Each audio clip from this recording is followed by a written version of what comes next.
Reuben, according to his ordination in destiny, was called the excellency of dignity, the excellency of power. That's an A. He was designed by God to be an A student, an A destiny performer, someone that will have so much capacity to influence so many people across the nations. It was as if he was given the double portion of God's attention. And that was what was written in the DNA of his destiny. But he climbed into his father's bed. And when his father heard of it, his father kept quiet. He kept quiet until old age. He never mentioned it. It means there was enough time for Reuben to have repented. But Reuben felt that God's, just like a lot of us feel that God's silence means, well, it doesn't really matter. Until that day, when his father knew that it was time for him to depart. And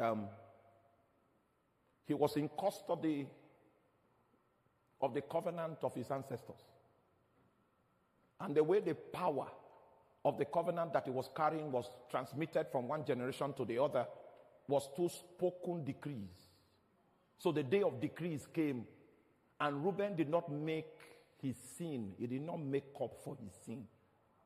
He just felt that his father's silence was probably ignorance, or maybe he has forgotten about it. It was his father that revoked his destiny, even though the destiny was from God. When he stood in the capacity of an ancestor in Israel, that was the capacity he was decreeing from. He changed Reuben's destiny with a curse. He nullified the potency of that destiny and suspended it. Fortunate, and years later, all the symptoms of his utterance began to find expression. Until this day, when Moses climbed into the kingly anointing of Israel, it was higher than the anointing of fathers.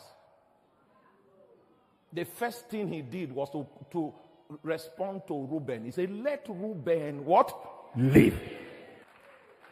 But I hope you know that the for that utterance, the capacity for that dimension of authority only came because the elders of the people and the house of Israel was gathered together.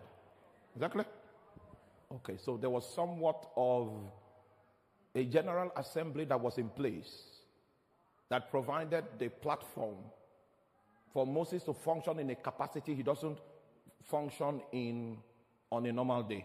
If you stumble on Moses on a normal day, he will not have the capacity to invoke that kind of strength.